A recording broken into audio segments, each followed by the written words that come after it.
James Golden Show on the Red Apple Podcast Network. Welcome, my friends. It is Saturday morning, and here we are for the Saturday morning extravaganza, your Saturday morning vibe. I am both Snerdley, James Golden. If you would like to be on the program this morning, simple. Telephone. 800-848-9222 is how you reach us. 800-848-9222. We have a lot to discuss today. Looking forward to hearing from you. A little bit later on in the program, Princess Di is going to join me. Can't wait. Well, expected to anyway. And I can't wait. I have been waiting to talk with Princess Di all week about one of the lead stories that we will discuss today, and that is, to me, one of the biggest stories of the year, the indictment of the Southern Poverty Law Group. That legal center, that story has implications about the way news is covered. It has implications about the way that race is covered and the race industry, the race hate industry that has thrived inside the United States of America, and so much more. However, before we get to any of that, tonight is a big night in Washington, D.C. Most of you going about your lives could care less about it and won't be tuning in. The politicos all around America will be tuning in, because it is the first time that President Donald Trump is set to attend the White House Correspondents Association dinner. Now, we had a call, I had a question. What is the big deal about this? Who are these people? These are the people that cover the White House, as their moniker says, the White House Correspondents' Dinner. People, the press corps that covers the White House, form an association. They have a gala every year to raise money for themselves and to award themselves pats on the back. It is I believe, almost a century now. This White House Correspondents Association has been going on. Until now, Donald Trump has been the only president not to go to at least one of these dinners. This year he said he would attend.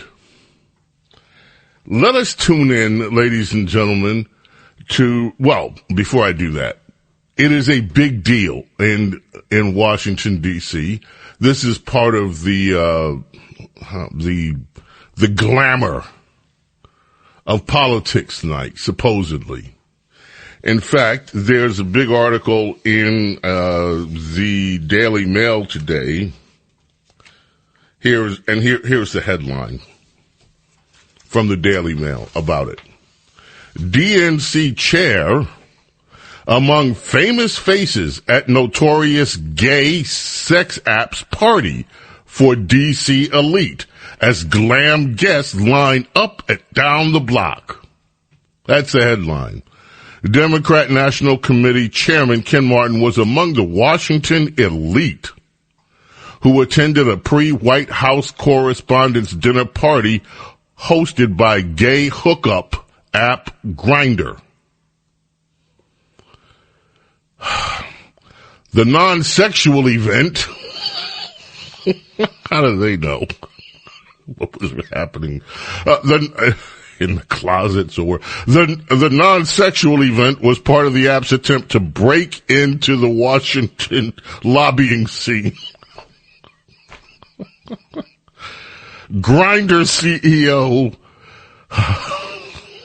George Aronson is a registered Republican, but that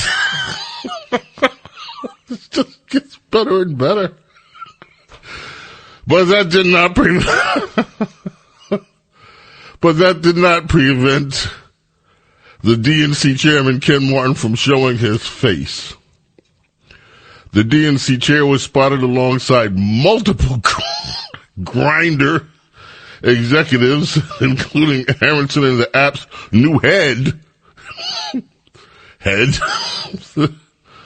the new head of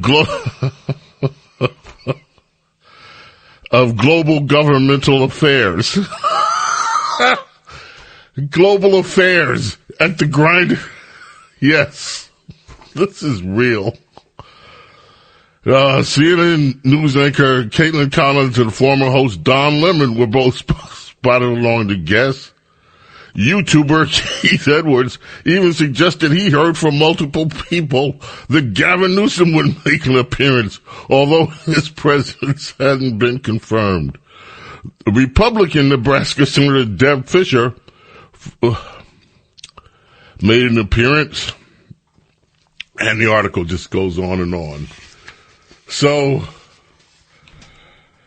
there you have it, the big grinder party, the pre-White House Correspondents' Party, the Washington elite, the DNC chair among the famous faces at the notorious gay sex apps party for the DC elite, glam guest lining up and down the blocks in Washington, D.C. Now to Harris Faulkner, her report, that's cut one, Kevin, on the dinner, and here's Harris and Fox. Go ahead. Well, apparently we can't just enjoy a nice dinner. More than 250 journalists now have signed on to a letter asking members of the White House press corps to, quote, forcefully demonstrate opposition to President Trump at the annual event. They say journalists should make him uncomfortable during the evening. The president is set to attend the first time in either of his terms the White House Correspondents' Dinner. Joe Concha's new column is titled "The Press Declare War on Trump at the WHCA Dinner." He highlights the hypocrisy this way. These are the same people who treated former President Obama like a rock star at these dinners. Former President Biden also received a warm reception despite his utter disdain for the press. Is Trump wrong to use his First Amendment rights to call out newsrooms and outlets that have an outright disdain for him and his policies? Not one bit. Criticism isn't a one-way street. Laura. This is Laura Trump. She's going to. Anyone there thinks that Donald Trump has any problem going into a hornet's nest, they better think twice. This man has been preparing for the fake news and this type of environment his entire political career, Harris. There's no doubt about that. Look, the victimhood behavior here from these quote-unquote journalists, and you have to put air quotes around it, because most of these people just infuse their opinion in everything they do, and Donald Trump called them out on it. That's the real problem here, is that he called them out as fake news. They have been trying desperately since the day he came down the golden escalator in 2015 to announce his run for president of the United States to disparage him. They thought that they could take him down, take anyone, including me and my family, down, anyone who supported him down, and they were unsuccessful, and he exposed all of them. So yeah, they're mad. Yeah, they're furious. And Donald Trump will march in there tomorrow night at this White House Correspondents' Dinner. I can guarantee you he's going to have some of the greatest one-liners you're ever going to hear, and he has not thought a second time about attending this, because he is not afraid of going in and facing this group of people. I can promise you that. Well, look, he's got more. Thank you. That's enough. Yeah. Now, Ana Navarro, who's a famous Trump hater, used to be over at CNN. She's now part of that whole View thing that that many people find watchable on ABC TV network. Ana Navarro made a big deal about why she's not going. That's cut 2. This is Ana Navarro, why she's not going to attend the White House Correspondents' Dinner tonight. I cannot normalize the cruelty and inhumanity by Trump against my community in particular. There have been 50 people who have died under ICE custody, most of them my people. Mm-hmm. There are almost 4,000 small children in detention centers in deplorable conditions, mostly my community, children from my community.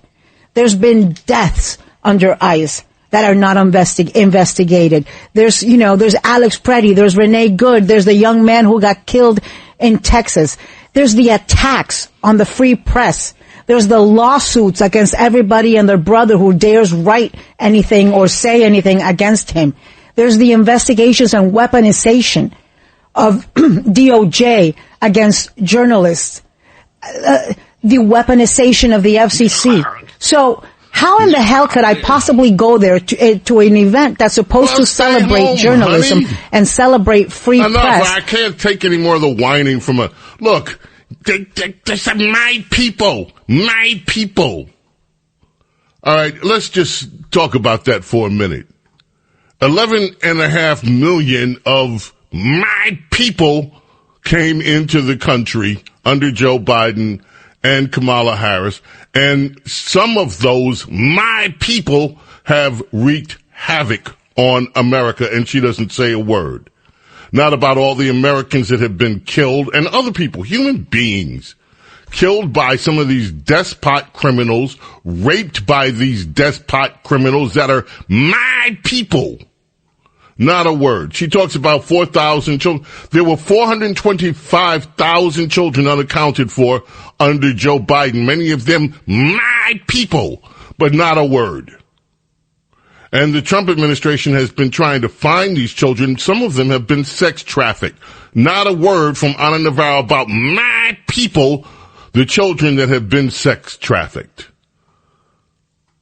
And as for Alex Preddy and Renee Good, I have always expressed my concern about the Alex Preddy situation. I'm still concerned about it. Renee Good, stop it already.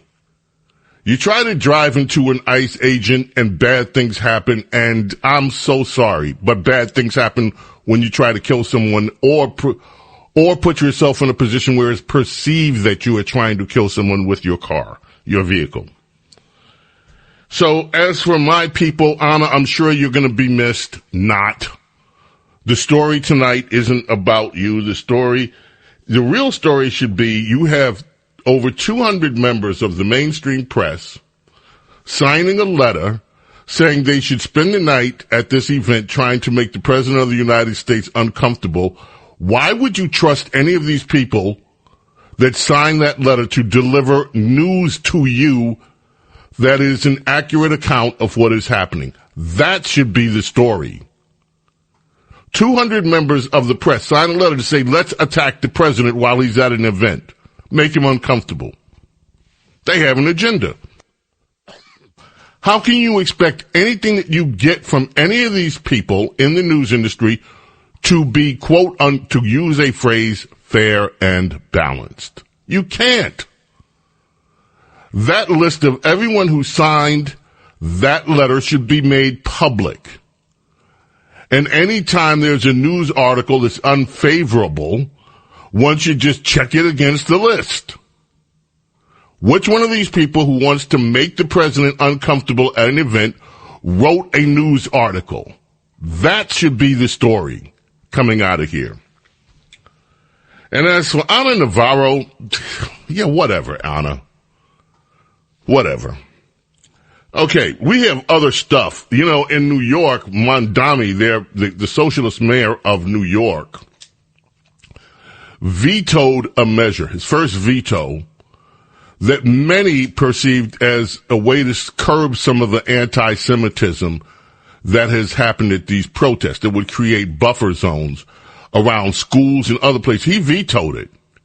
And there are questions whether the city council, and the city council of New York is not a conservative bunch. They are radical as they can be.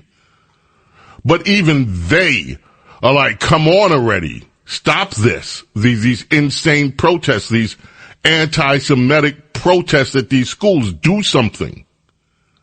The mayor refused. He vetoed it, and there is a thought now that the city council is actually trying to whip the votes to see whether they can override his veto.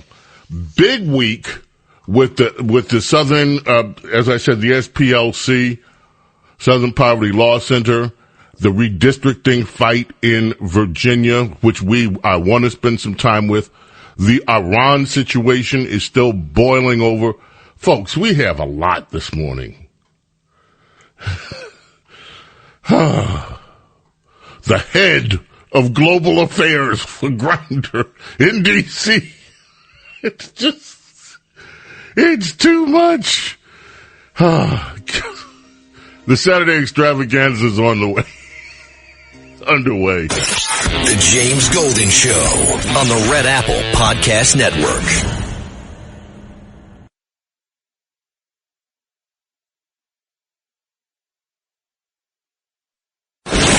James Golden Show. Entertaining and informative on the Red Apple Podcast Network. Folks, I do want to talk about this SPLC thing. I'm looking at the clock. I'm going to play some sound bites. I have more than enough, and then I'm going to talk about it again with Princess Diana. Let me just say this. Race hatred is evil. Hatred itself is evil. Whether it's based on race, whatever it is, this negative emotion where you hate people, hate things for superficial reasons. Evil. What we learned this week in the United States of America, and what many of us have suspected for years, is that hate is an industry. It is a moneymaker.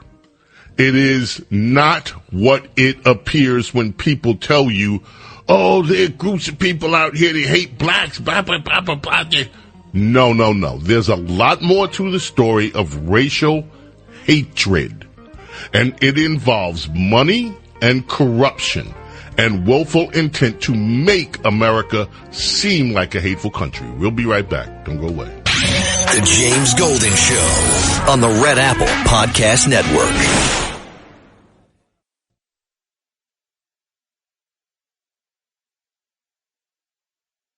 The James Golden Show. Entertaining and informative on the Red Apple Podcast Network. James Golden, Snerdley, Princess Diana, and I are going to spend some time talking about the SPLC case. I'm going to play one thing in advance. We are going to talk about this at length with Princess Diana because I have a lot to say and I cannot wait. I've been waiting all week to hear what Princess Diana has to say, but I do want to just sum it up with one news package that I actually thought was an excellent news package because it gave you, in a way, the sides of the argument. It's a 2-minute clip. It's cut 20, Kevin. It's a CBS News package on what happened this week with the SPLC. Folks, this is one of the biggest stories of the year, not because of what it is, but because of what it says about everything concerning race, the media, politics, and the way that hatred is being used and exploited to manipulate the American people. Cut 20, this is CBS News report on the indictment of the SPLC this week. 40 years ago, the Southern Poverty Law Center bankrupted the Klan and later recovered millions from neo-Nazi groups, with lawsuits representing victims of violence. But Tuesday, the tables turned. The Justice Department charged the organization with fraud for allegedly misleading donors and lying to financial institutions by paying members of violent extremist groups millions of dollars to act as informants. The SPLC was not dismantling these groups. It was instead manufacturing the extremism it purports to oppose by paying sources to stoke racial hatred.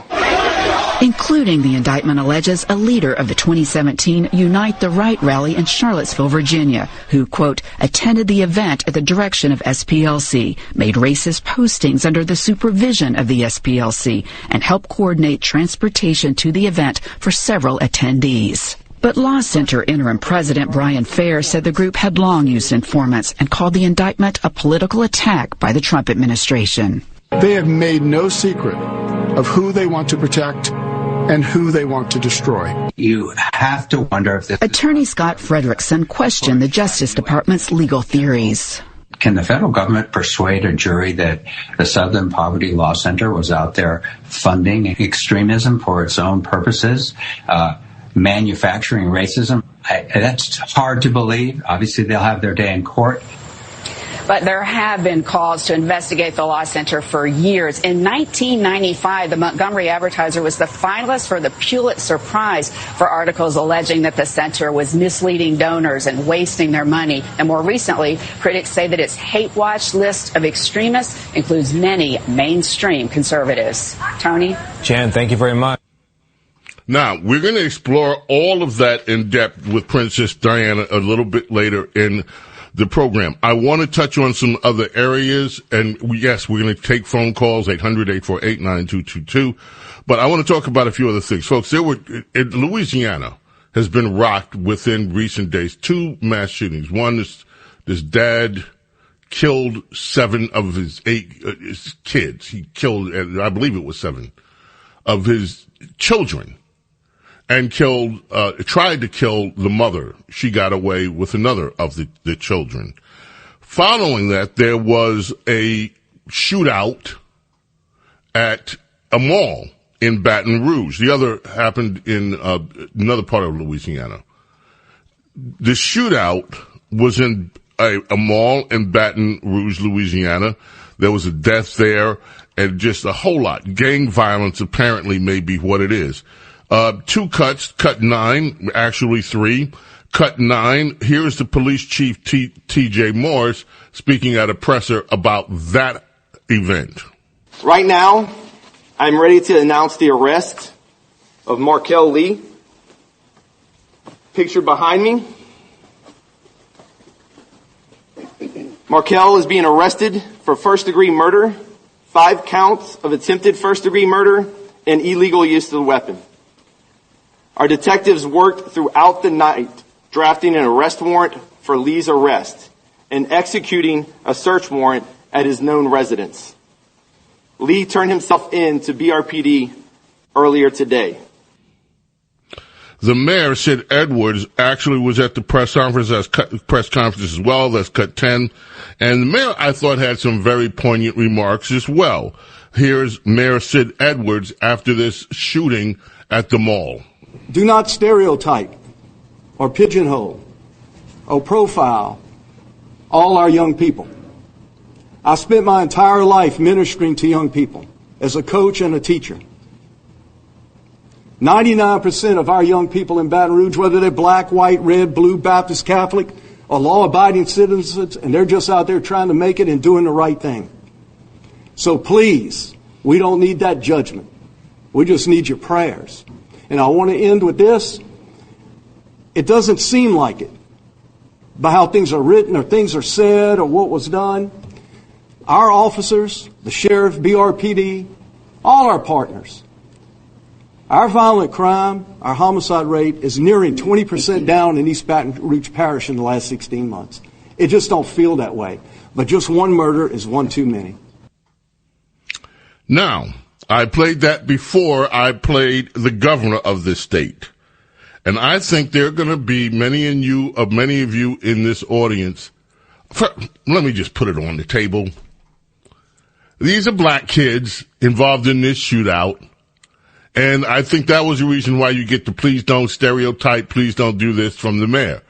And I've been talking about this culture, this street violence, gangbanger, thug mentality culture that has permeated in not an entire generation of, because the mayor was right.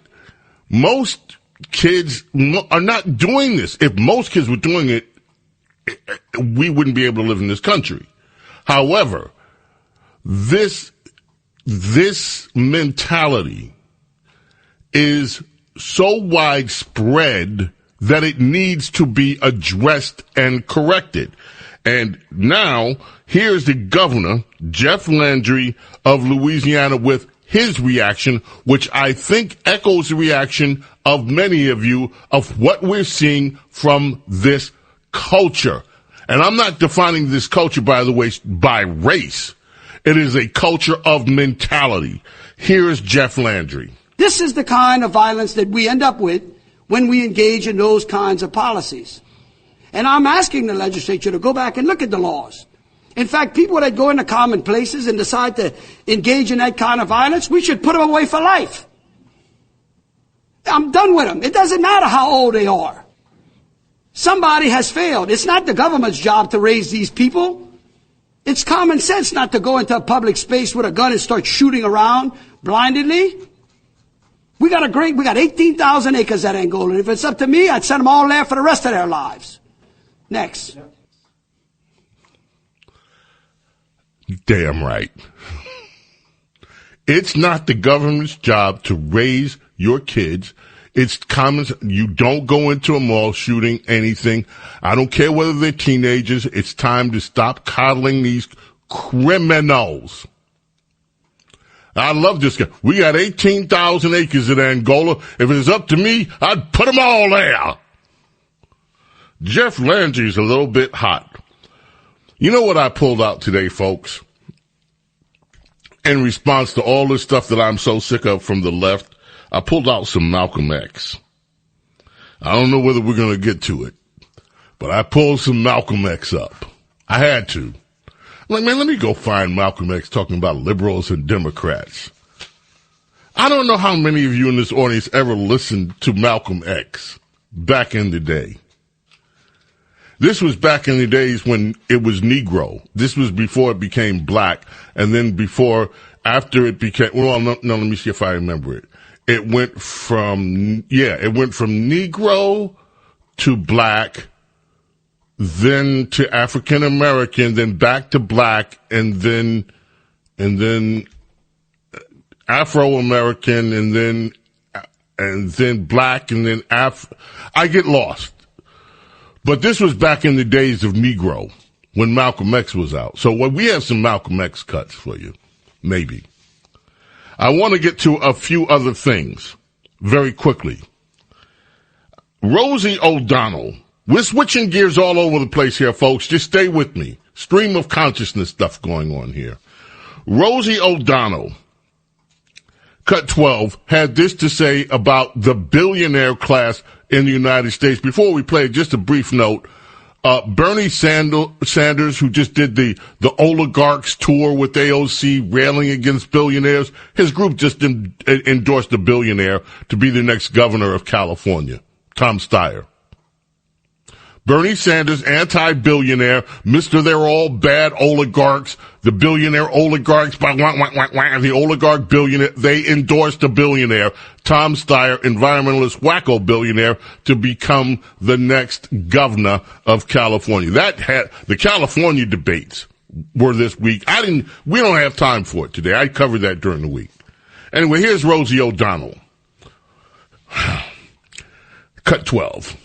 I think with the praise of billionaires and everybody thinking that's a great thing to be a billionaire, it should be embarrassing to be a billionaire. It should be embarrassing to have the ability to help society and choose not to. I mean, I don't know. I don't understand. How much can you have? It should be, I forgot, thank you. Lady Benedict reminded me, in the lineup, there were the people of color, and that still goes on too. So it went Negro, Afro-American, black, African-American, people of color, black. And then now there's BIPOC, right? BIPOC? Black, indigenous, people of color. Isn't that what it is now? What the? I think that's the preferred nomenclature now. Thank you. Not to get all politically correct on you, James. No, it's all the black, indigenous, people of color. Yeah. Thank you. And we got Malcolm X back in the Negro days. We're gonna play some. We're gonna have to play some. We're gonna have to play some Malcolm X today. Hey, Rod, you ever listen to Malcolm X? Did you ever have a chance to listen to Malcolm X talk about politics? Are you familiar with anything Malcolm X said about politics?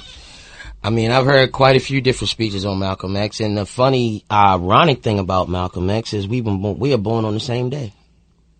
You and Malcolm share a birthday? May 19th. Yo, brother, we're going to have to hook up some Malcolm for you. All right, anyway, before we do that, let me just comment on this. Rosie, you should be embarrassed to be a billionaire. They don't do anything. Rosie O'Donnell, how do you think they became billionaires? Most of them. They became billionaires from what they do that benefits society. And society loved what they do so much, whether it's putting up grocery stores, whether it's opening up retail stores, whether it's inventing stuff like cars that are better than other cars, whatever it is that they have offered to society. They have created jobs. They've created industries. They create and they achieve, and that's how they become billionaires. It would help if some of these Hollywood types actually learn something about economics 101. People make money based on what besides inherited money. People that make money from what they do for society. That's how they get it. So to say, I would be embarrassed if I was a billionaire. Well, damn it, I wouldn't be embarrassed at all if I earned billions of dollars. I'd be very happy about it. We got to take a break. See, I talked myself out of another segment. Saturday morning, have a cup of coffee with us, please, or...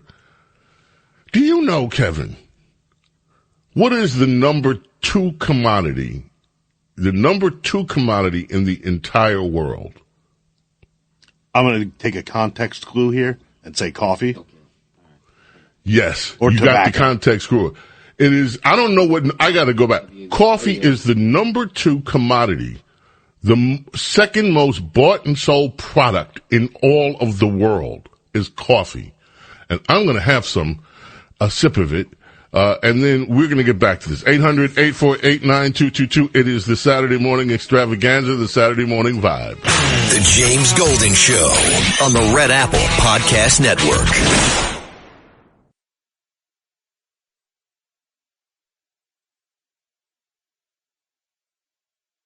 The James Golden Show on the Red Apple Podcast Network.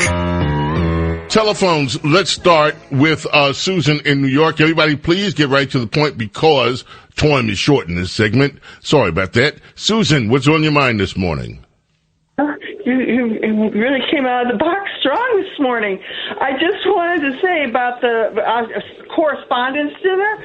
You know, I think that this is going to be a little bit of a setup like the State of the Union where, you know, Trump said something like, don't we want to help Americans? And no Democrat would stand up, and then he could say, see how crazy they are?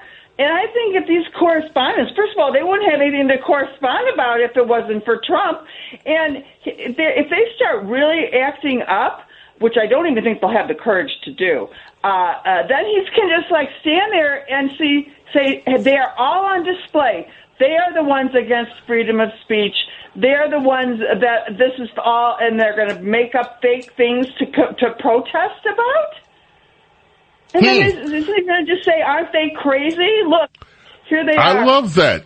I love that idea. Let's see whether he turns the tables on them. But the big deal to me was the Grindr party. Well, you know, whatever. I mean, the notorious sex app Grindr had the biggest event in Washington, D.C. last night. That ought to tell you a lot about the D.C. culture. Let's see, we only have 1 minute. I don't know whether we can squeeze another call in here. I tell you what, we won't. Because I want to be fair to the callers that have held on for so long. So if you are on hold, please stay on hold. And we are going to take more calls. And I have decided, I've made an executive decision here, my friends. We're going to play the Malcolm X sound bites. What I'd like you to do in Adam, I haven't heard from Adam today. I haven't heard from Teddy today. I haven't heard from, and I single those two guys out because, you know, I love them so much, but also they're both, yeah, let's face it, Democrats. So I would love it if, look, I know you're out there. We have liberal Democrats that listen to this program. Now, very often they just listen and they shake their heads in silence. They're like, I can't believe what he's saying again. And other times they say, wow, he kind of makes sense, but I can't tell anybody. Anyway, if you are a liberal Democrat, if you are a diehard liberal, nothing to be ashamed of here. I'm an inclusive guy, and I don't need DEI to be inclusive. I'm just who I am. Okay? I like hearing from everybody. If you are a liberal Democrat, give us a holler. And we can listen to Malcolm X together. Because I don't know why. Today, I guess it's because of all this SPLC stuff. We'll be back. Don't go away. The James Golden Show on the Red Apple Podcast Network.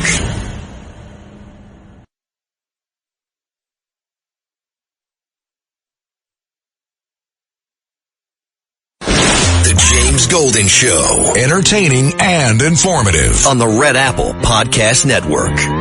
Ladies and gentlemen, here we are. Hour number duo.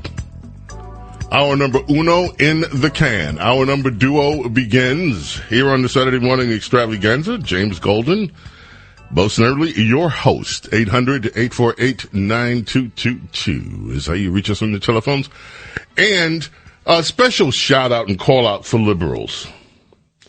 If you keep the music, Kevin, I need something to kind of thank you. If you happen to be of the liberal persuasion, you are welcome to join us here. In fact, I love if there are liberals brave enough to call. And it shouldn't take bravery, but, you know, in these times of divisive politics, sometimes people just feel alienated. If you are liberal, just join us. Give us a call. Especially if you are a true believer liberal. Or even, I'm kind of sort of liberal. And so we can just bounce off some things. Like this story, the big story of the week, to me, the SPLC indictment, which is huge. I still can't get over. The White House Correspondents' Dinner is tonight. I still can't get over headline in the Daily Mail, DNC chair among famous faces at notorious gay sex apps party for the D.C. elite as glam guest line up down block. It's just, and the more you get into the story, it's Caitlin Collins, CNN, and Joe Hack. What a great name. Joe Hack. In politics, Joe Hack, Global Government Affairs, the head, he's head, Joe Hack, the head of Global Government Affairs, attended Grindr White House Correspondents' weekend party. And it turns out the CEO, Aronson, has faced backlash because he supported Trump and former Virginia Governor Glenn Youngkin in the past. Grindr loves the First Amendment because it's integral to protecting America. There's no other company in the world better at making connections than Grindr. So this party this weekend was... and they were lined up, literally. They're lined up and down the block to get into the Grindr event, including the head of the DNC, and a bunch of reporters, and one or two Republicans. I love it. And the dinner is tonight. Again, telephone number 800-848-9222. We're going to take more of your calls in this hour. I briefly touched on this story. Let me get to it very quickly. New York is the Dateline Mayor Zoran Mondani vetoed a controversial city council bill on Friday that would permit the New York City Police Department to set up buffer zones around schools and educational zones during protests. Now, what is controversial about that? Democrats always go on and on and on about these sensitive spaces. You're not supposed to have ICE agents around sensitive spaces like schools. But yet they can have these protesters around schools. All this bill wanted to do is say, hey, look, keep your protest away from the schools. I'm going to just make a buffer zone. And Mandami vetoed it. It is said by many that this measure was indirectly aimed at, here's the headline, Mandami in hot seat after first veto derails bipartisan effort. Sparking backlash after using his first veto to derail a bipartisan bill aimed at combating anti-Semitism by expanding protest security safeguards for places of education. Mandami vetoed it. He said it could impact workers protesting ICE or college students demanding their schools divest from fossil fuels or demonstrating in support of Palestinian rights. It's a piece of legislation that has alarmed much of the labor movement, the reproductive rights groups. The reproductive rights groups are opposed to buffer zones. These are the same people that wanted buffer zones around abortion clinics and got them. And yet Mandami says no to it because it might curb down on anti-Semitism, according to some people. These anti-Semitic protests. He doesn't want to stop that, apparently, is what his critics are saying. Some of his critics. There's a measure in California, a voter ID measure. Now, voter ID is an 80-20 around the country. Most 80% of Americans want voter ID.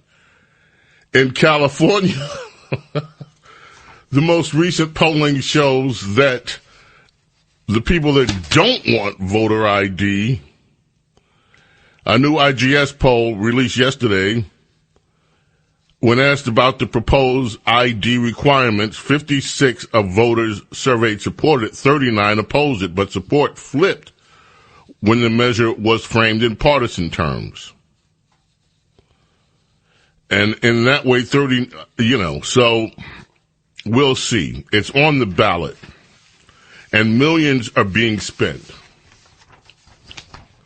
to try to prevent voter ID from coming to, Larry the Liberal is here. We have a liberal caller? Is that true? Let's go to our liberal caller. Kevin in New York. Good morning. How are you? Well, I must confess very much, James Snerdley Golden. Full disclosure, I am kind of schizophrenic, and every now and then I snap, and I become one of you meat-eating, gas-guzzling driver conservatives or Republicans, as the case may be. Okay? So when I kick off every now and then... Just 1 second. I'm a vegetarian. You are a vegetarian? I've been a vegetarian most of my life. We have to bring you over from the dark side, my brother. Yes. No, there's no dark side here. And just you do your thing, I'll do mine. You eat what you want to. I'll eat what I want to. Okay, anyway, you're not a liberal. Right? AKA you're not a liberal. Also, how dare you identify me? I'm identifying you. You're not a liberal. Right? How dare you, right? I'm listening to you on the great Hometown 1340 WLVL, right? And by the way, sir, okay, please be gentle as a first-time call-in liberal, since no one wants to step up to the plate. I'm charging up the hill, right? I'm charging up the hill, and I'm gonna die on it if I have to. Okay. So, all right. See, I call for liberals. I get a guy who is a pretend liberal. But listen, I am a real American in the sense that, listen, I am part conservative I'm part liberal. Two parts of what me. part liberal are you? What part of you? Up, I'm a conservative, and from my waist down, I'm a liberal. Okay, let me try to translate that for people because I think I understand it. Yeah. From his waist down, he's promiscuous, and that's the liberal.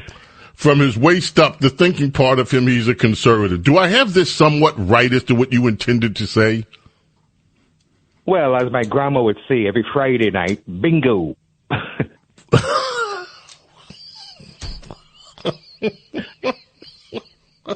I take grandma every minute, and she's been voting for Kennedy ever since I could remember. Okay, Kevin, have you ever listened to Malcolm X? Have you ever listened to Malcolm X? I've seen the movie. Does that count? You've seen it? With Denzel Washington? You did? I guess I've heard the words he said. I don't think I've ever actually listened to like a Malcolm X speech, though. Okay. Now, Larry the Liberal. Larry, have you ever listened to Malcolm X? Well, I've heard of him. I think it's one of your heroes, over, in the minority community, right? Is that gentleman I see the kids about in the T-shirts going all over? You see the Malcolm X T-shirts, yes. Too bad he never made the money off those things because they're huge. Oh, yeah. Is that, yeah, that's right. Yeah, some folks tell me I look like the guy who played him in the movie. Is his name Denzel Washington. Or something like that? Denzel played Malcolm X. Darnell, okay. Denzel. Well, come on, you know Denzel's name. Come on, bro. Especially, you know Denzel. Denzel's a Caribbean name. You know that. Well, no, I thought he was Darnell, okay? No, Denzel. I remember the things that is most important. We must, we are part of the world, and I don't know what you all have against those poor people from Afghanistan and Iran and, and places like that, okay? They're coming in. And, so you guys need to relax a bit, okay? We are the world. We need to relax. Said, right? Okay. What? We are the world. Mm-hmm. All of us, human beings. All right, look, I'm going to thank you for your call, and I appreciate you. And now you've made it, because we have to go to a break. When we come back, I'm going to just play the Malcolm X and get it over with, because we're not going to get, The James Golden Show on the Red Apple Podcast Network.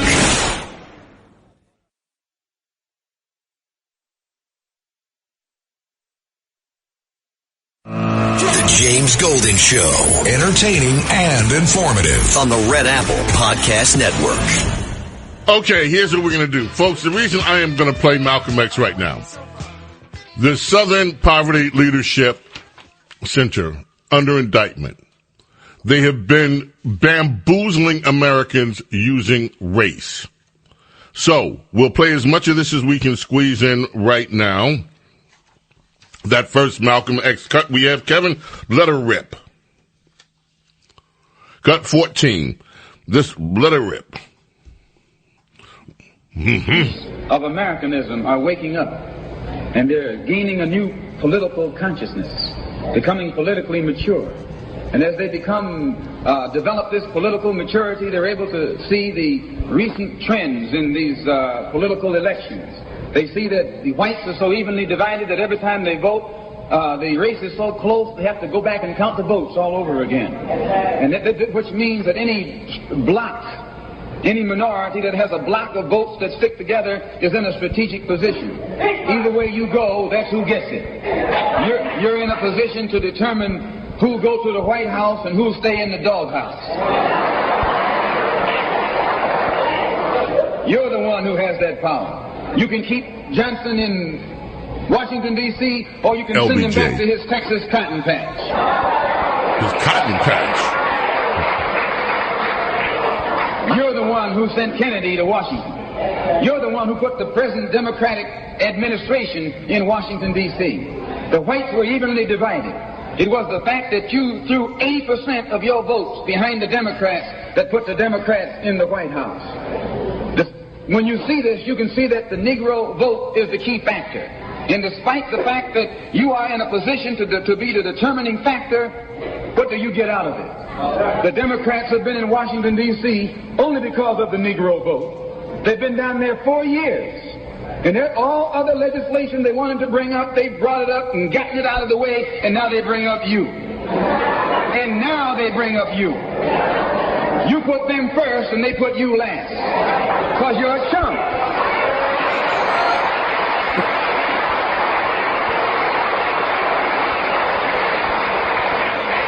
A political chump. In Washington, D.C., in the House of Representatives, there are 257 who are Democrats. Only 177 are Republicans. In the Senate, there are 67 Democrats. Only 33 are Republicans. The party that you bash controls 2/3 of the House of Representatives and the Senate, and still they can't keep their promise to you, because you're a chump.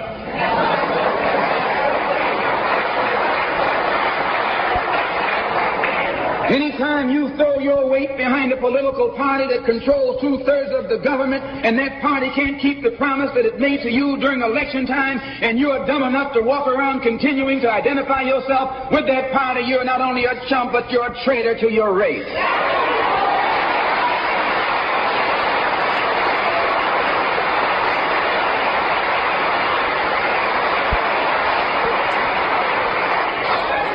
And what kind of alibi do they come up with? They try and pass the buck to the Dixiecrats. Now, back during the days when you were blind, deaf, and dumb, ignorant, politically immature, naturally you went along with that. But today, as your eyes come open and you develop political maturity, you're able to see and think for yourself. And you can see that a Dixiecrat is nothing but a Democrat in disguise. You look at the structure of the government that controls this country. It's controlled by 16 senatorial committees and 20 Let's congressional committees. right there because of the interest of time, folks. We have to be out in a few seconds. His message was, you are being duped. Democrats are duping you. And I want to ask you, Lily Bonnick's there so I can relate, what has changed? This was back in the Negro days. Malcolm X was saying, the Democrats, the liberals, are duping you.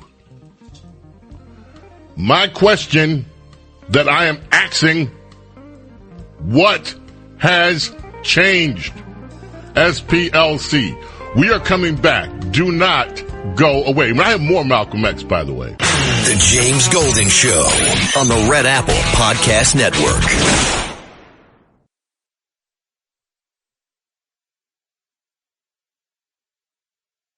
The James Golden Show on the Red Apple Podcast Network. Well, the big Michael Jackson biopic opened up. Yep. And why the new, this is the LA Times today, why the new Michael Jackson biopic is on track to break box office records. Okay, early returns suggest that the Antoine Fuqua directed film will surpass the 60 million opening weekend box office record set by the NWA biopic in 2015. I didn't even know the NWA had a biopic. Did you see the NWA biopic? Yeah, it was huge. It was called Straight Outta Compton. But of course. Yeah. And they had like Ice Cube's son Straight playing Outta him. Compton. Yeah. Or was it Eazy-E's son playing Eazy-E or some it was Ice Cube's son playing Ice Cube. And it was Ice Cube's son, right? CJ saying it's Ice Cube's son. Yeah. And then in this Michael Jackson movie, it's his nephew, isn't it, playing him? Yeah, Jermaine's it's his nephew. son. Jermaine. It's Jermaine, yeah. Jermaine, his son, is playing it. Jafar. Jafar. And supposedly Jafar, I heard from people, some of my friends are well connected with this movie, and I don't want to go into details, but they were telling me while the movie was being produced that this kid, Jermaine's son, some of the while they were doing some of the takes, people were blown away with how he got Michael and how he channeled Michael through it. And so it's the first time that Michael Jackson's life and career back in the movie theater since 2009 after the This Is It, the the movie that was put out about the tour that he never lived to do. Rotten Tomatoes gave it a less than favorable score, but from what I understand, people in the audiences are freaking out. Carlos yesterday was telling me that people are actually, in some of the places where it's shown, they're dancing during the movie.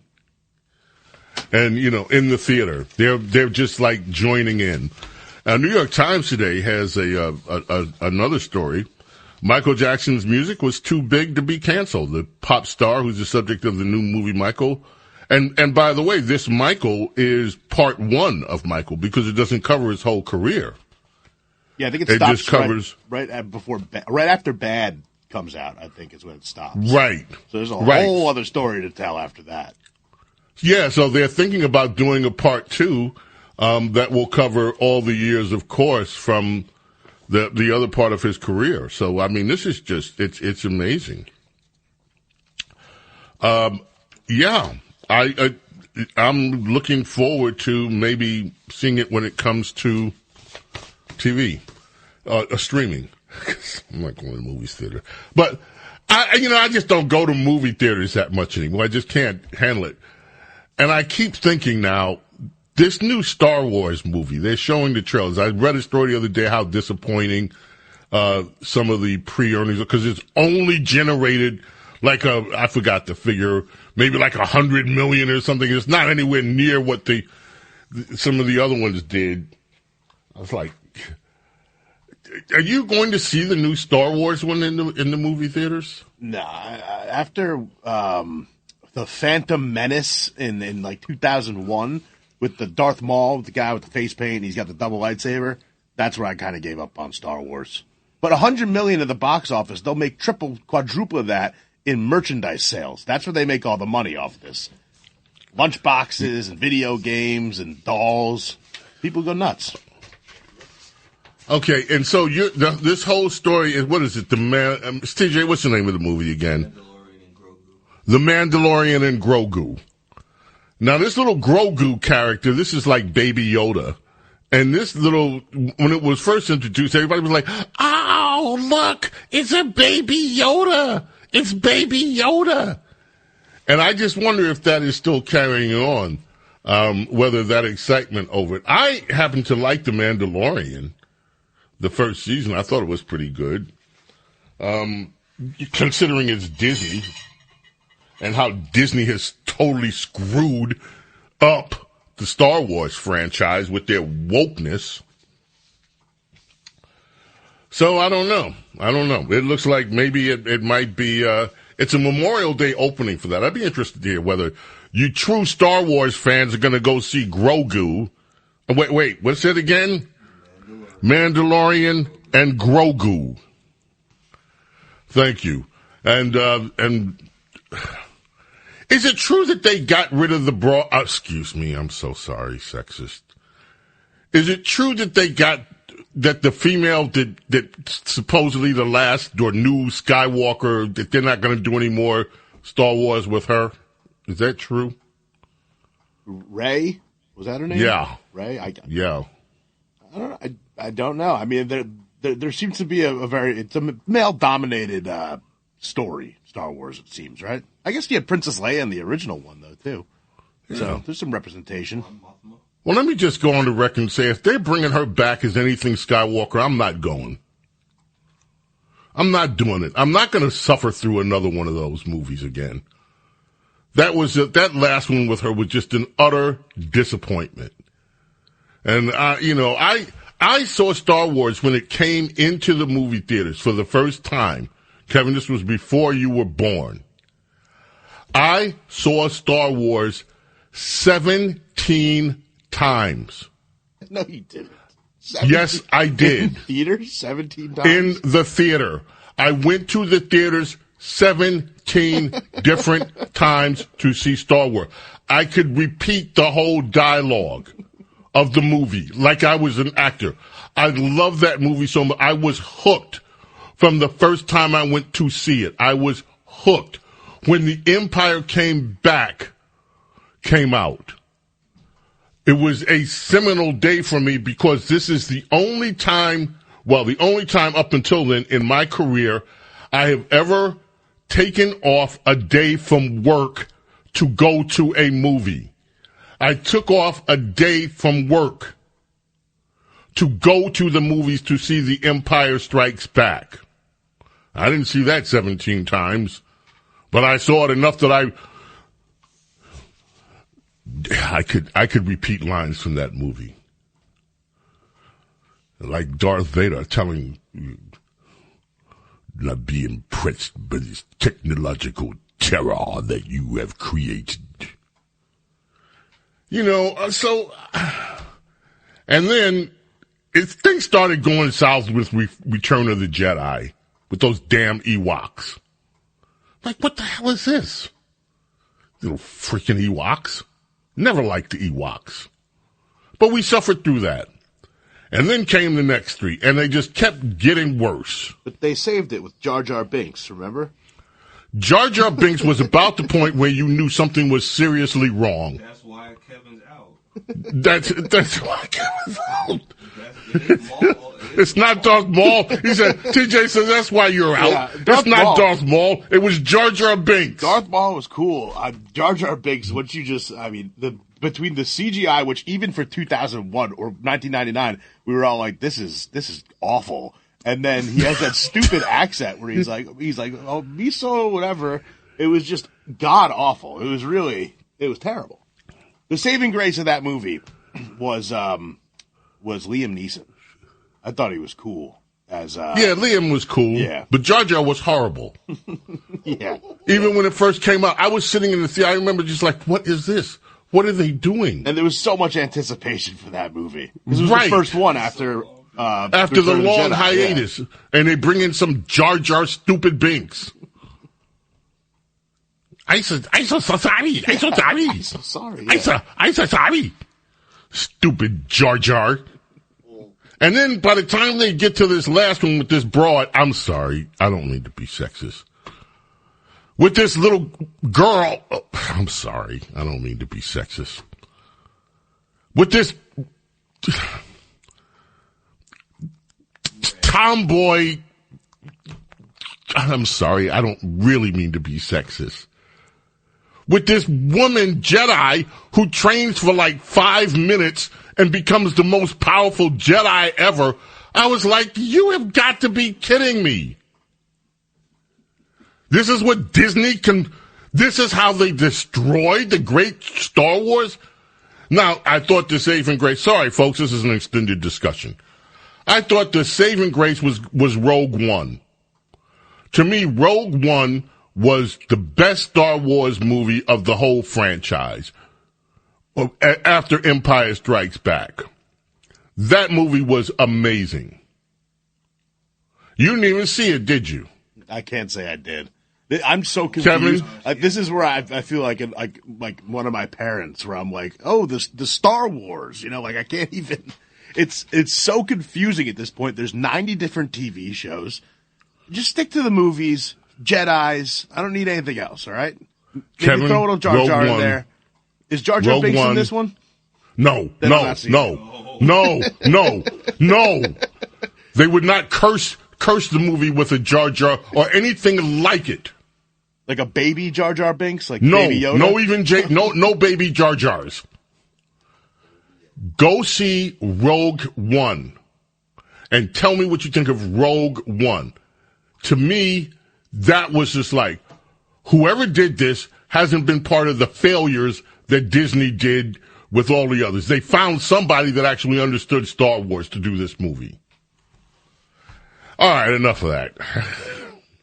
It all started with Michael Jackson. Rod, are you going to see the Michael Jackson biopic? I am. Give us a review. That is your assignment, please. Will do. I'm going to see it this week. You're going to see it this week. Good. We expect a review on the Michael Jackson biopic. The James Golden Show on the Red Apple Podcast Network.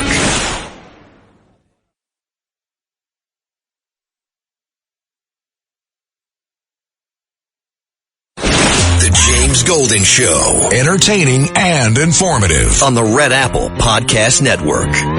I got to get right to the phones. People have been waiting. Let's do it. Let's start with Junior in Staten Island, who has been waiting and waiting and waiting. Junior, thank you. What's on your mind this morning? Good morning, James. This is Jimmy from Staten Island. It's Jimmy. Hi, Jimmy. Hi, sir. Listen, I have to just say, you're going to have a medical bill to pay because I was shaving this morning. When you did that Anna Navarro thing, people. The blade went right across my ear. I said, why, that son of a gun. But listen, James, yes. I love you dearly. I really have grown to admire your way of reporting, and you come from the heart, and that's what I love. I need to ask you this. As an individual here, mourning the loss of my beautiful mother, I feel so afraid, and I'm 63 years old, and yet I walk around Staten Island, and there's nowhere to go, nothing to do, but you see people fighting, arguing. Everyone's argumentative. People just don't have respect, any values or morals, and I get frightened because I'm like all alone, if you will, in this world now. But I walk with faith. But yet sometimes I get so frightened that I'm almost thinking that I take a pill called Lexapro. It's like to take a little bit of the edge of the depression off because I'm afraid, and I never had this in my life. And I'm just so frightened. I'm afraid to go to Manhattan. I'm afraid to go to the ferry. I'm afraid to go anywhere because everybody out there you hear is getting killed, body slammed, shot for no reason, waiting for a bus, you get murdered.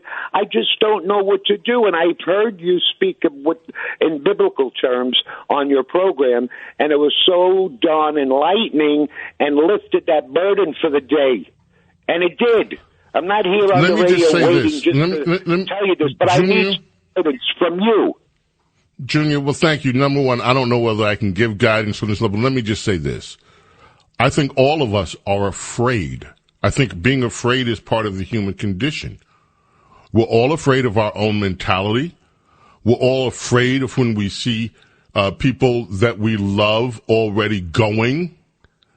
But the thing that keeps us somewhat rooted, and you put your finger on it, is the faith that we have in God, the faith that we are seeing only a very small part of the story that is a much larger story and much larger connections between us, not just the physical universe, but the spiritual universes as well. And so I think the fear is actually healthy. And what we do with the fear is we channel that fear into having the conversations with our Creator that will open up our understanding of why we are here and what our purpose is. That's number one. As for your going out, you are a great guy. Find a buddy. And when you go out with the buddy or a group of buddies. Don't go out by yourself. Go out with buddies. But don't just lock yourself away. Live your life and know that God is protecting you and that ultimately whatever comes to us is God's will.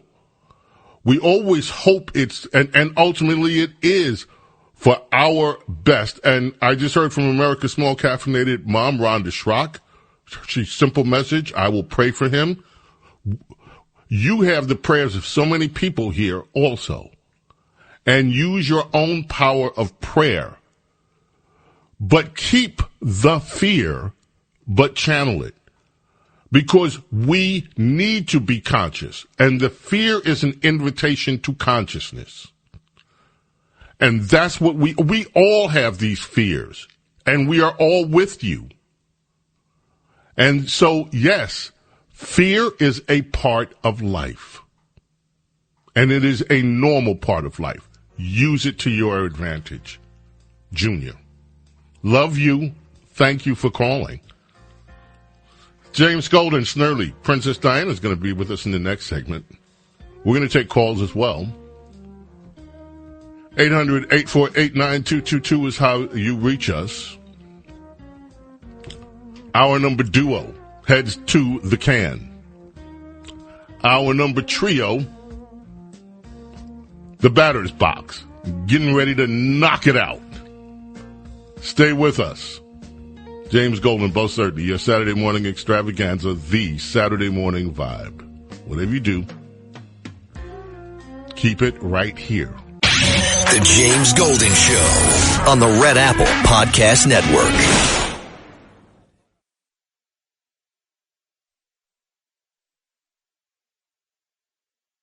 The James Golden Show, entertaining and informative on the Red Apple Podcast Network. And here we are. Our number trio has arrived. Our number uno in the can. Our number duo in the can. Our number three. You know, we played Wild One as a bumper in the last hour from Bobby Rydell. My good friend Ed Shea, who's just an amazing musician and friend, part of very, very integral with the Philadelphia music scene. And everything that happened with the Philly sound, and of course with Johnny Mathis during the later part of his career. He sent me a text that Rydell was a great drummer who had studied privately down in South Philadelphia. Big fan of, Buddy Rich, and great with part of that Cameo Parkway record scene with Dee Dee Sharp, Chubby Checker, Fabian, all of that. Bobby Rydell. Thanks, Ed. It is time, now that we're in the third hour, ladies and gentlemen. It's time for Radio Royalty with James Golden and America's Princess of Policy, Princess Di. I have been waiting for the Ness all week, the goodness, the wonderfulness, analysis from our Princess Ness, the High Princess. Well, she wasn't at that Grindr party either in Washington, D.C. with all that. I asked her, were you there at the Grindr? Oh, dear. Well, it was the big thing in Washington. Who knew? The big event, the biggest thing in Washington was the Grindr party up until the White House thing. And you didn't go. I know you must have been invited. Oh, for goodness sakes. James, I was going to say it's so great to talk to you, the Duke of Democracy, but now I'm going to rescind that because I don't want to go there. But I just said it, and just because you're invited, it just means you're a bigwig. I didn't mean you're going. I have not been invited. I would not be invited. And were you invited? You seem focused on it. I'm not a bigwig. Okay? I'm just a little country boy trying to make my way in the world. I don't get invited to the elite. This is for the elites. I'm not the elite. Well, you are a bigwig elite to me and your audience, so there. Well, thank you. Well, Princess Diana, let's just get started. Let me play some things, and let me just play one soundbite or two. And cut 22. This is what we got this week. To me, one of the biggest stories, not just of the year, but of years. This. According to the indictment, between 2014 and 2023, SPLC paid at least $3 million to 8 individuals at least. These individuals were affiliated with the Ku Klux Klan, United Klans of America, National Socialist Movement, Aryan Nations Affiliated Sadistic Souls Motorcycle Club, the Nationalist Socialist Party of America, Nazis, and the American Front. Now, as the indictment lays out, after SPLC paid members of these extremist groups, it created work product that reported on these activities that the members participated in or contributed to. And to that end, it was doing the exact opposite of what it's told its donors it was doing. Not dismantling extremism, but funding it. To carry out this scheme, SPLC created bank accounts in the name of at least 5 completely fictitious organizations that had no bona fide employees or legitimate business purpose. The money was passed from SPLC to one sham account to a second sham account and then loaded onto prepaid cards to give to the members of the extremist groups. This was designed to shield the source of those funds, and because of this, SPLC is also charged with one count, as I said earlier, of conspiracy to commit money laundering. In conclusion, I want to thank the acting U.S. Attorney and the Middle District of Alabama. Next soundbite. Very quickly, Princess Diana, just be patient with me. I'm going to get to your analysis really soon, but I just want to play this to cut 19. This was on Fox after the press conference. Acting Attorney General Todd Blanche. Mr. Acting Attorney General, how did they get away with this for so long? I mean, it's a great question. I said today during the press conference that we know that this investigation was opened during the Biden administration and then mysteriously closed. I really don't have any information about why it was closed. And then we started again last year, the FBI did, working with the U.S. Attorney in Alabama. And it's extraordinarily egregious. You just talked about it. But imagine a donor to the SPLC if they were told, by the way, we're going to give the money you're giving us to the Ku Klux Klan.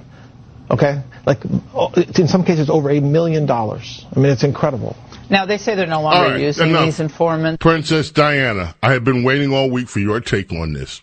You have the floor, Your Highness. Well, I think this is one of the biggest stories of our political adulthood, James.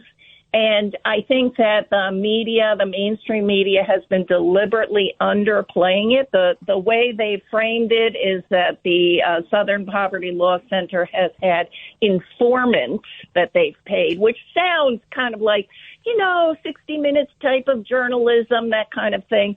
And they're trying to basically sugarcoat what has happened. This is one of the biggest chess pieces taken off the board for the left that we have ever seen, because the tentacles of the Southern Poverty Law Center are everywhere. And it's fascinating that the Department of Justice mentioned the beginning of their investigation was 2014, because what happened during the Obama second term is that what had been going on with the SPLC and their hate lists, which I want to talk about, but it became entwined with the government under Obama, the Department of Justice. You remember those memos that the FBI under Christopher Wray and Obama had their field office memorandum on Catholics, on how they were the things we had to mostly fear, is the traditional Catholics, and confronting white supremacy. Those became the target of the FBI and large swaths of the Department of Justice under Obama. And the sourcing for those particular lists were directly the SPLC.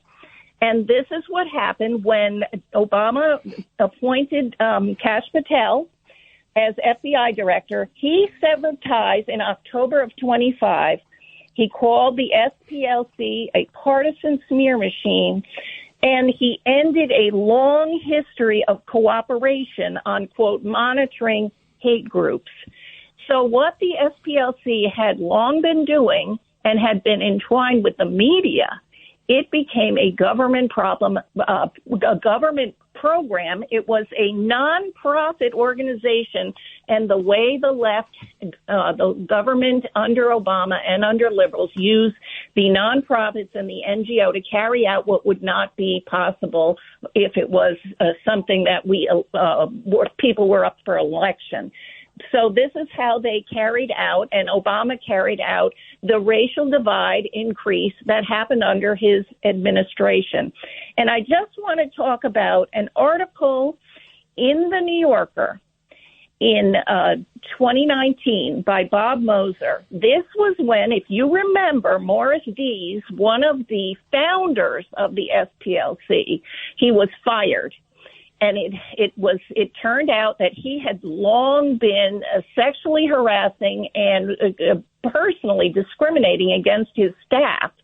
And so this had been known, as your CBS package said, since the 90s. There was a lot of journalism which looked into the running of this organization, which had a wonderful history of fighting the KKK, yes. But then it turned to basically making money on racism and increasing racism. And Bob Moser, who was a journalist, wrote after the firing of Morris Dees, who was basically a serial philanderer and wolf and hit on young women in his own office and was fired for it. And so Bob Moser, who wrote in the New Yorker, after having worked for the SPLC for years, he called the great building in Montgomery, Alabama, this glass tower that the SPLC owned, he called it a poverty palace. And he said that there is a fountain and a saying by Martin Luther King Jr. out in the courtyard. And the saying is, until justice rolls down like waters and righteousness like a mighty stream. It's a wonderful quote. And the people who worked for SPLC would walk by that quote and say, until justice rolls down like dollars. Because that was the philosophy back in the 90s, and it was known. This was a money-making organization for a long time. And so when Bob Moser of the New Yorker revealed what had been going on, the sexual harassment, the racial discrimination, the staff was all African-American, the management and top dogs were all white men. And so when Morris Dees was fired, a lot of these stories were written. And people thought, okay, finally, this horrible organization, which has been putting people on hate lists, including our boss, Rush Limbaugh, who was targeted by Hate Watch blog, which had been changed from Klan Watch by HSPLC. They targeted Ben Carson, they targeted Turning Point USA, they targeted Family Research Council, which was responsible for a shooting by someone who said that he was motivated by the Hate Watch list that the SPLC gave every year. So the hate map and the hate list and the hate watch was basically a lot of normal conservatives got put on these maps, and they could not do business. This ruined reputations. It ruined organizations.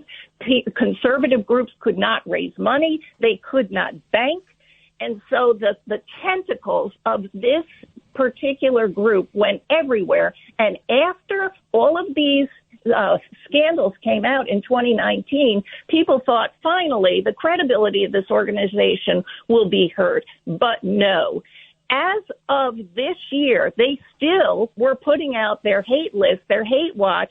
And as I said, they put Charlie Kirk's organization on it. And it's still all media runs with these lists and has enormous credit. It's the gold standard for the left. If your name or your organization is on that list, the tech bigwigs will put in the search engines they take all of the analysis by the SPLC, and that affects all of what we see on the internet. If someone is criticized by the SPLC, you won't find any articles by them favorably about them on Google. And so if you look up anything on Google, it will have been vetted through the lists of the SPLC. And so the tentacles for this organization are everywhere, and their money is everywhere. They have an endowment of $800 million. And this has been part of, and I think it's very interesting that we've got the indictments of wire fraud and conspiracy to commit money laundering. This is the tip of the iceberg, because the money laundering and the conspiracy, it touches so many other parts of the left.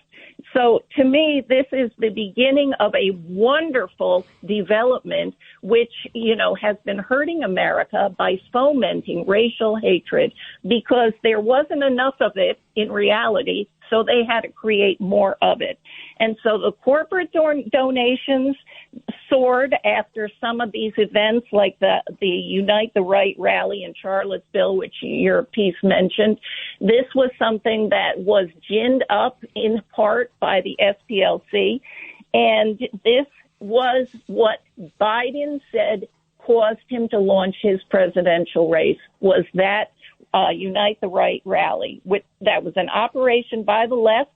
That they created the Trump fine people hoax, if you remember that quote, where Trump condemned any kind of white supremacist, but the quote that was mashed up and went everywhere on the left had to do with that rally. And Joe Biden said that that's why he ran for president. This was coordinated by the left through many tentacles, and at the center of it was the SPLC. And the fact that finally the Department of Justice is indicting this group and is looking into it tells me that we are going to have some cleansing in this country finally. Amen to that. I want to add to that when we get back from this break. James Golden, Snerdley here. Princess Diana is in the house. Folks, this is a huge story. The James Golden Show on the Red Apple Podcast Network.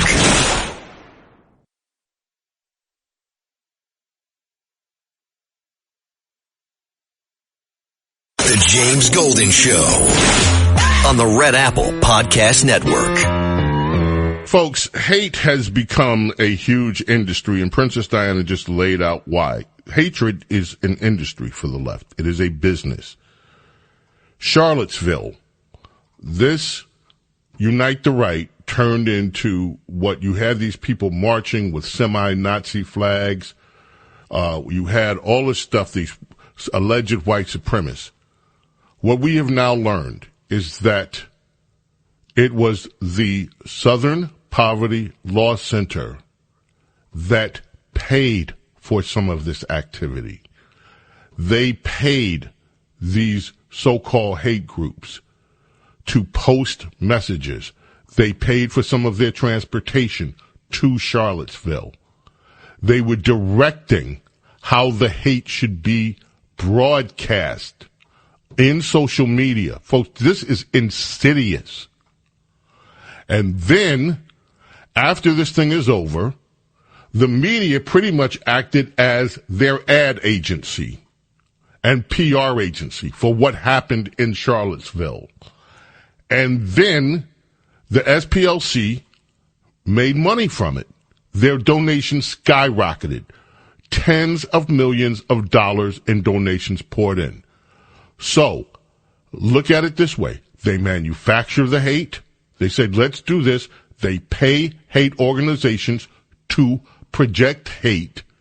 They put on a hate show. They raise money from the hate show, and the media promotes the hate show. Is that an accurate assessment, Princess Diana? 100%. 100%. And let me just give you the numbers. Their donations in 2016, $50 million. After the Unite the Right rally in 2017, $132 million. So they raked in more than triple, almost triple what they had been making before. A lot of it corporate donations, Apple, JP Morgan, Big Pharma, Big Media.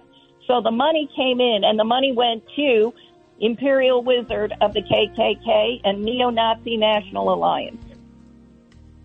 This is amazing.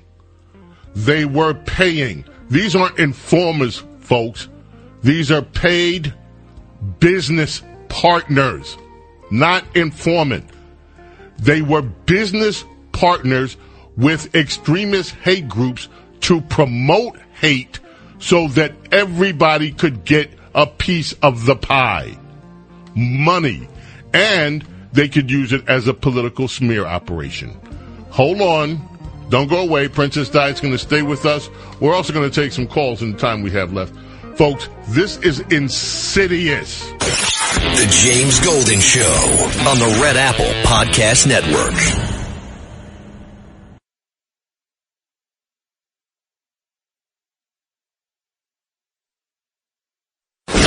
James Golden Show, entertaining and informative on the Red Apple Podcast Network. James Golden, Snerdley, Princess Diana is here. Princess, that was amazing. Your analysis of this. People have been chatting during the period that you have to put this in writing because and there has to be. This, I think, and you said this is one of the biggest stories of our lifetime, and I agree. I have been talking about it since the day it came out. This is an expose on not just what happened with SPLC, the indictment of the media, the idea that you can manufacture hate, but it leads into other areas. I had a text from Countess of Conspiracy during the break. She's unsurprising about the hate and the manufacturing of it. And she points out that they also develop diseases, and then the so-called cure for the diseases, it's all about money. And this is one of the things, whether you believe that or not, I happen to think she's right about that, especially when you look at COVID and what that caused. But this is the thing, and Rush used to talk about this, Princess. Nothing is real. What we think we're seeing isn't what we're seeing, especially in the political realms. There are always something behind it. Let me just give you the floor for your thought on that. Well, follow the money, he always said, and that's absolutely true. And I just want to read one quick quote from that New Yorker piece I referenced from 2019 by the reporter who had left the SPLC. He has a quote that 10 years before Morris Dees founded the SPLC, in 1961, he and his partner defended one of the men charged with beating up Freedom Riders at a bus terminal in Montgomery. According to his partner, our fee was paid by the Klan and the WCC, the White Citizens Council. So the money was then, it was on one side of and the money was now going back to the Klan. So what goes around comes around, and follow the money is the key. That is just astounding. This has to be put in an article that is broad and deep and outlines all the tentacles and also the roles of the media. The roles of, folks, hate has become an industry. A multi-billion-dollar industry, at least a multi-million-dollar industry in the case of the SPLC. Let's take some telephone calls people have been holding. Let's start with Brock in New Jersey. Brock, welcome. How are you? You're on with Princess Di and with me, James Goldman, Bo Snerdley. How are you? Good morning. Good morning. First, I just want to say God bless our troops, protecting us home and abroad. Amen. If I wasn't sure, I thought, people are innocent until proven guilty. Trump had 4 indictments, and, I don't like distractions. I want to focus. But I really called about the kids in Louisiana, the guy who shot up the mall. I was wondering, shouldn't adults, when we talk about the kids, just like with those school shooters, shouldn't the adults or the parents be charged? What do you think about that? Here's my problem, and I've always had a problem with this. If the parents are culpable, like they buy them weapons and don't supervise them, then yes. But charged for the actual shooting, the person that did the shooting is responsible for the shooting. I like what Jeff Landry said. He doesn't care about age, color, religion, none of that. He says he's got all those acres at the Angola, put them in there and lock them up. That's what I think about it. Princess Di, you want to comment on that situation in Louisiana? I think you said it best, 100%. Thank you. Let's go to Sandra in New Jersey. Sandra has been waiting as well. Thank you, Brock, for your call. Appreciate it. Sandra in New Jersey has been waiting as well. Good morning, Sandra. Oh, good morning, James and Princess Di. I wish you both a great day. I think you're both going to be happy that Alan Dershowitz switched parties. He was very, very, very turned off already what's going on the left and decided to come to the right. So I guess my question is, he said he's going to influence our party maybe to move more towards the middle. I don't know how he could do it or what he'll do, but I wanted to get your ideas on this. Are you happy with this person coming, and then maybe Fetterman will follow next, domino effect? Princess? Well, I'm always glad when people come on board, but on the other hand, there has been a pattern of people who are newly arrived coming and telling us how we have to do things differently. And so I welcome everybody, but, how about stay a while and then maybe give some suggestions. Don't come in, day one and tell us how we're doing everything wrong. Yeah. As for me, I don't care one way or another. I don't care what party Alan Dershowitz is in, one way or another. I don't care. Good for him. I just don't. That's my honest answer. Thank you, Sandra. Appreciate the call. Mike in South Carolina, you are up next. Thank you for waiting. Hi, Mike in South Carolina. Good morning, Bo. I'm on deck for a while. I'm an old baseball player, college baseball, whatever. I'll be on deck as long as my phone is charged for 2 hours. So, all right. What's on your mind? Princess Di is on the line too. What's on your mind this morning? Okay, she's iconic on the radio. Iconic. And you know what? You mentioned before about Denzel Washington. I was an extra in a couple flicks. I had the pleasure of meeting him. And Gene Krupa, I followed him as a kid, as a drummer, and Buddy Rich. But Princess Di, and I like what you said, Bo, keep the fear. The words you expressed. Have faith in your heart with the Lord. Do what you can. And I volunteered when I was a kid, soup kitchens, and all the volunteers that I hear about, that I take my hat off to. Why? Because you're willing to reach out and help. Very simple. Very simple, Bo. Right? All right. I'm going to jam on my German wood grain conga later and blend into an open mic night later tonight and keep the beat. Sounds like a plan. Mike, thanks for the call. We got to grab some others quickly. Dom is calling from Minnesota. Welcome, Dom. You're on with Princess Di. You're on with Snerdley. How are you? Yeah, James, full disclosure, I am a pragmatic conservative on most issues, but I called because, strangely, I find myself supporting Mayor Mamdani on certain issues, especially on the FIFA World Cup ticket prices. My son and I were planning to go to one of these games because he's a big soccer fan. He used to play soccer as a kid.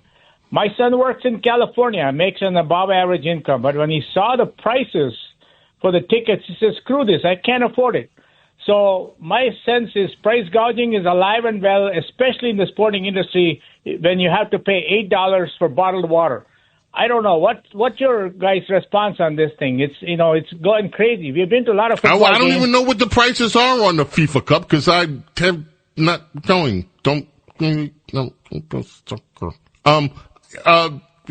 Princess Diana, you going to the soccer games?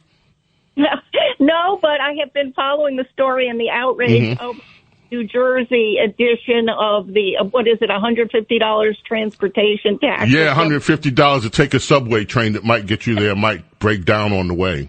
Yeah, so when you have price gouging, the government's always right there to piggyback on it.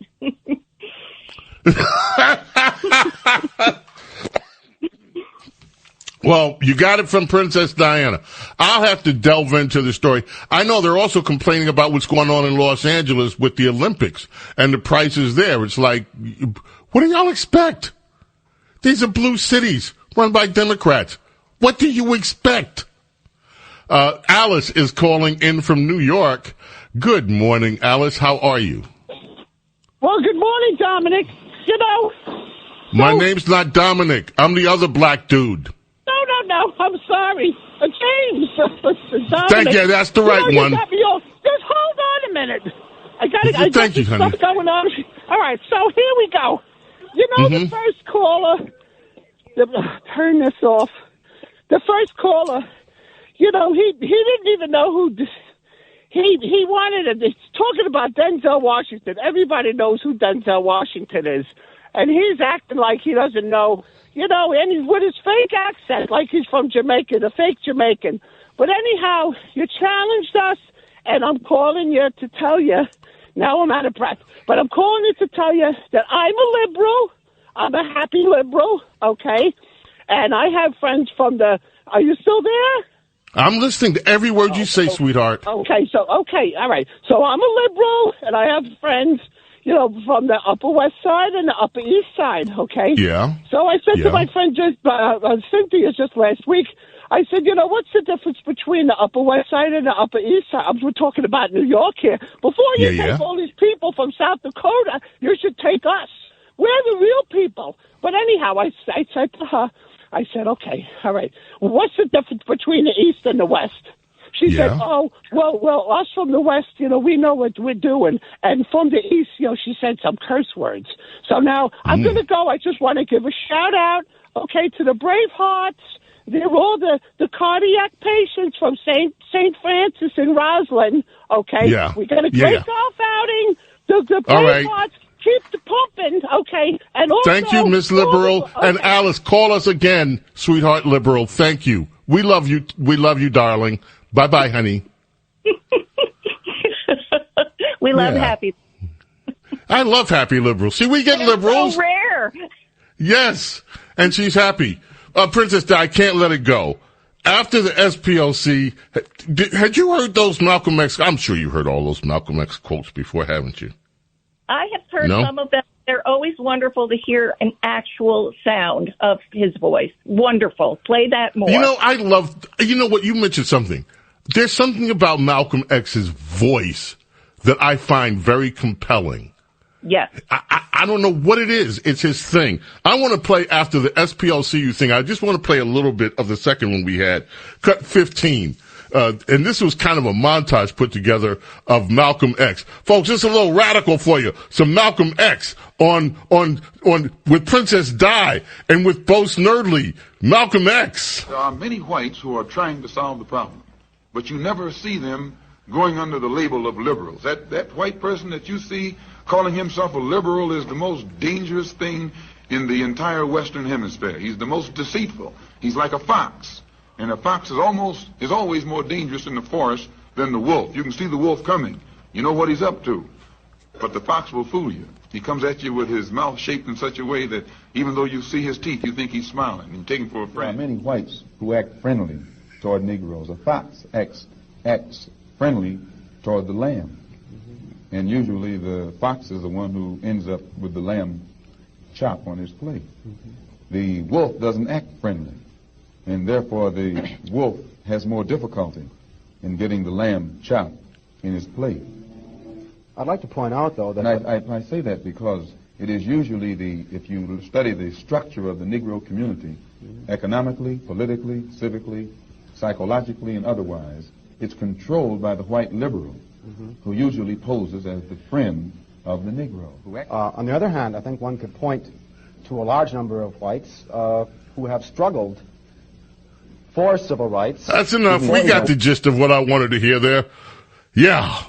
Always smiling at you. And by the way, I'm sorry, Princess Di, stream of consciousness. Give me a quick second. Be right with you. Hey, Kevin, we got a note from a musician, friend of mine, Jim Duffy. You guys forgot about Gene Simmons from Kiss, another front man that's just a slam and bass player. Yeah, okay. I mean, I wouldn't rank him as a great bass player, though. I love Kiss. I'm a big, but Gene Simmons. Insults fly! All he does is he just strums down.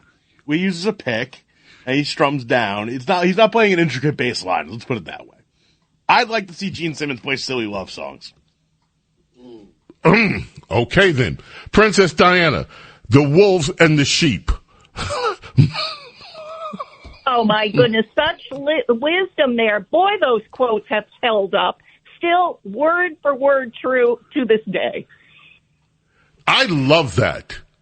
You know, the liberals are the most, white liberals, he says, are the most dangerous species in the Western Hemisphere. They come at you as a fox. They show their teeth, but their mouth is shaped in such a way you think they're smiling when they're really out to try to take you out. He was amazing. I love these quotes. We're gonna be playing some. You know what I thought we might do, Princess Diana? I thought I don't know. How about we find like snippets from political speeches?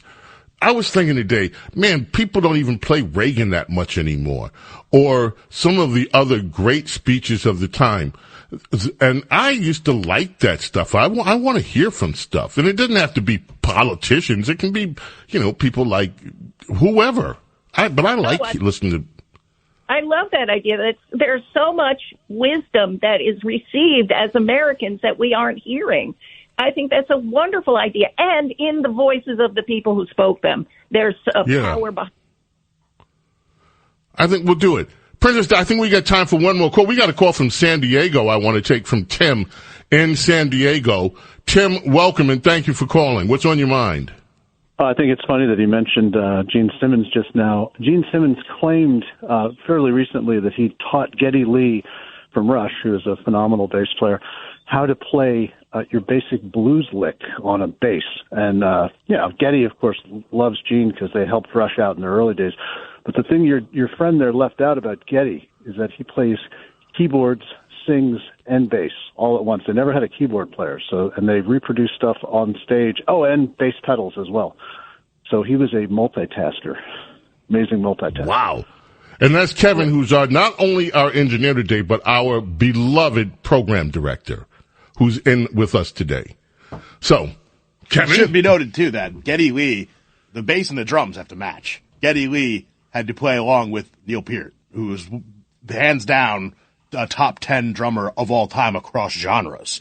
So he was following a very complex rhythm with Neil Peart. So Geddy Lee had to do that while singing and, yes, play piano and all sorts of effects and other sort of wacky stuff that made Rush great. Man, you guys are blowing me away today. Tim said you wanted to talk about the SPLC situation. I want to get that in before we have to beg off. No surprise there at all, really. I mean, you could tell by looking at Morris Dees from way back that the guy was a charlatan. I mean, there's something smarmy and creepy about the guy. I mean, I'm not at all surprised. I am surprised that, well, I shouldn't say I'm surprised, but it's typical that the press are covering for them, which I think is the most reprehensible, not the most, but it's the second most reprehensible part of this whole thing, is that they're throwing cover and saying, trying to claim they did something they didn't do instead of identifying what they actually did, which is corruption at its highest level. It's ridiculous. It's absolutely ridiculous. Now, thank you for making that point. Princess Di, before I go, I want to see if I can find it real quick. In the opening days of this, we had two of these people that are on PMS NBC. It was Simone Sanders and Michael Steele, and they had commented on yes, here we go. Cut 26, really quick. Princess, let me get your comment on Michael Steele and Simone Sanders when news of the SPLC indictment came down. This is what they had to say.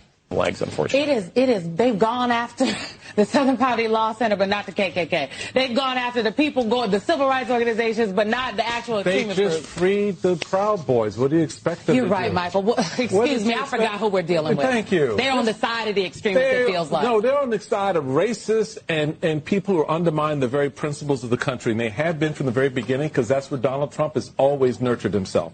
Bottom line. That was Michael Steele. We got to take a quick break. Princess, if we have time on the way back, I want you to comment on that. Let's head right to the break. No music, just right to it. The James Golden Show on the Red Apple Podcast Network.